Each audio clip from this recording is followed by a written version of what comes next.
The night had settled thick over Willow Creek, a quiet town that pretended danger was something that only happened on television. But for Jack Rourke, retired Navy SEAL and single father to 7-year-old Emily, danger was something he understood too well to ever underestimate. Jack had spent 12 years in the teams, deploying to places he could never talk about, surviving missions no one was ever meant to know.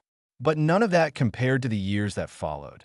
Years where the battlefield was life itself, and the only mission was raising a little girl who thought he hung the moon.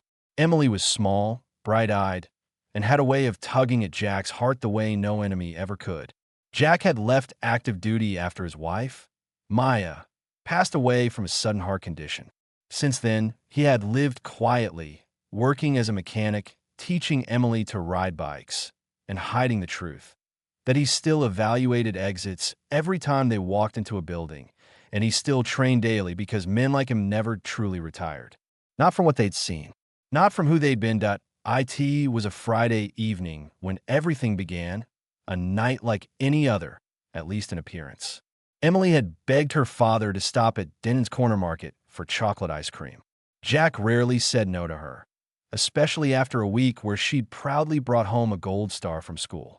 As they walked down the street, Emily chattered endlessly about her favorite cartoon, skipping slightly ahead, but never too far because she knew Daddy always said, "Stay where I can reach you, kiddo." Jack's senses, as always, remained alert, even when Emily's hand tugged his jacket while they crossed the street, even while he pretended to study a list of grocery items on his phone. But as they reached the parking lot of the store, Jack noticed something. 3 men clustered near the side alley, surrounding a girl he guessed to be maybe 19 or 20. She wore a backpack, her hair in a messy ponytail, and her voice trembled as she kept saying, "Please, just let me go home." The tallest man stepped closer to her, blocking her path. Another laughed under his breath. The third one checked the corner to see if anyone was looking. They didn't see Jack. "Not yet, Daddy," Emily whispered, tugging on his sleeve.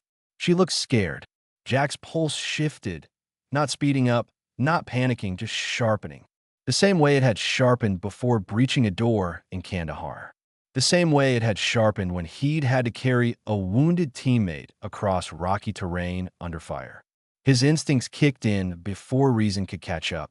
Emily's voice, small and uncertain, pushed him forward. "Daddy, please help her." For a moment, Jack's old life and his new one collided. He wasn't wearing body armor. He didn't have backup.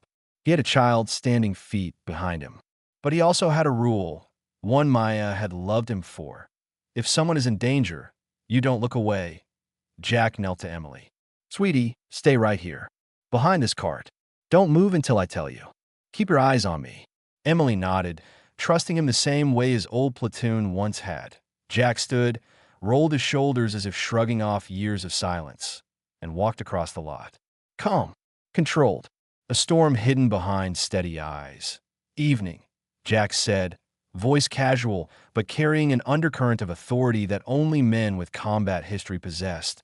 The 3 men turned. The tallest smirked. "Keep walking, old man." Jack tilted his head slightly. "Not a threat, just observation. She doesn't want to be here with you." "Mind your business," the second man barked. Jack exhaled, a slow, disappointed breath. He had given them a chance. But predators rarely recognized warnings. What happened next took only seconds. The first man lunged. Jack stepped aside, hooked the man's wrist, and redirected his momentum into the ground. Bones cracked. The second pulled a knife. Rookie mistake. Jack seized his arm, drove an elbow into his jaw, then swept his legs. The third swung wildly, fueled by adrenaline and panic. Jack ducked, drove his shoulder into the man's ribs, and finished with a controlled chokehold until the man dropped point. 3 men, 0.7 seconds. That IT wasn't a fight, that IT was muscle memory. The girl, panting, backed away, her eyes wide. "H, how did you?" "Thank you. Oh my God, thank you." Jack didn't answer immediately. His focus snapped back to Emily, who was peeking over the shopping cart, her tiny fingers gripping the metal. "It's okay, sweetheart," he called softly. "You can come out now." Emily ran to him and threw her arms around his waist. Jack placed a hand on her head, grounding himself. Because no matter how controlled he was, No matter how justified his actions felt, the truth remained. Violence, any violence, meant consequences. That he called the police, reported everything, stayed for statements, and ensured the girl, Hannah Brooks, was safely taken home. Officers recognized the name Rourke quickly. Many in town knew he was ex-military. None knew the extent. As Jack drove home, Emily fell asleep holding his arm. She trusted him completely. That thought both warmed and terrified him. The next morning, at exactly 9:14 a.m., someone knocked on Jack's door. Not a neighbor. Not local police. The man in a crisp Navy uniform stood outside, medals lined perfectly across his chest, posture rigid, gaze sharp enough to cut glass.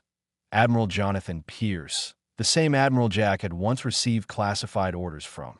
Jack felt the past he had buried shift beneath his feet. "Rourke," Admiral Pierce said with a tight smile. "We need to talk." Emily peeked from behind her father's leg. And Jack knew instantly, whatever this was, it wasn't a courtesy visit.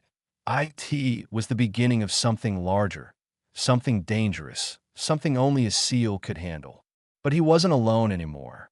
He had Emily, and she was the reason he had walked away from the military in the first place. Why had the Navy come knocking? The Admiral stepped inside without waiting to be invited, glancing at the pictures on the wall. Pictures of Maya, pictures of Emily at her school play, Jack teaching her how to fish, how to shoot a Nerf gun. "You made quite an impression last night," Admiral Pierce said, taking a seat. Jack crossed his arms. "Was I supposed to stand by and do nothing? That's not why I'm here." The Admiral leaned forward. "Two of the men you took down were already under intelligence watch.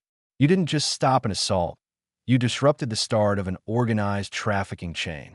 Jack's jaw clenched. Admiral Pierce continued. "We've been trying to catch their handler for months. And now, they're spooked. Your intervention forced them to accelerate their timetable and change their base of operation." Jack frowned. "What does this have to do with me?" The Admiral's eyes hardened. "Everything." Emily climbed onto the couch, hugging her stuffed fox, unaware of the weight in the room. "Rourke," the Admiral said quietly, "we want you back. Not permanently, but temporarily. A special assignment. One your skills, and only your skills, fit." Jack's chest tightened. "I told you years ago, my daughter comes first, and she still can." Pierce opened a small folder. "This mission is domestic. Close. Low visibility. Short term." Jack didn't respond, so the Admiral added, "But if we don't stop these men now, more girls like that young woman last night will vanish." Silence stretched. Jack looked at Emily. Emily looked at him. Her small voice broke the moment. "Daddy, are you in trouble?"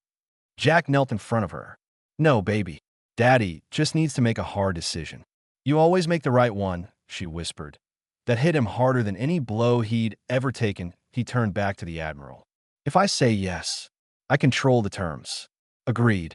I stay close to my daughter. We'll ensure protection. I don't disappear for months. Days at most. We can work with that." Jack exhaled slowly. He didn't want to go back, but he knew he had never truly left.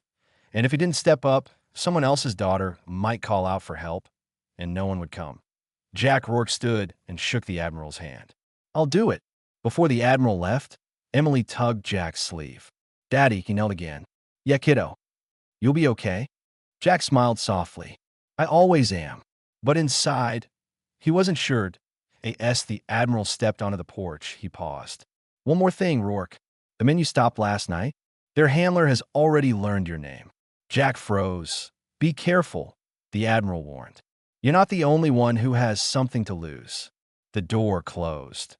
Emily hugged him again, burying her face in his chest. And Jack whispered to himself, "This time, I fight for her."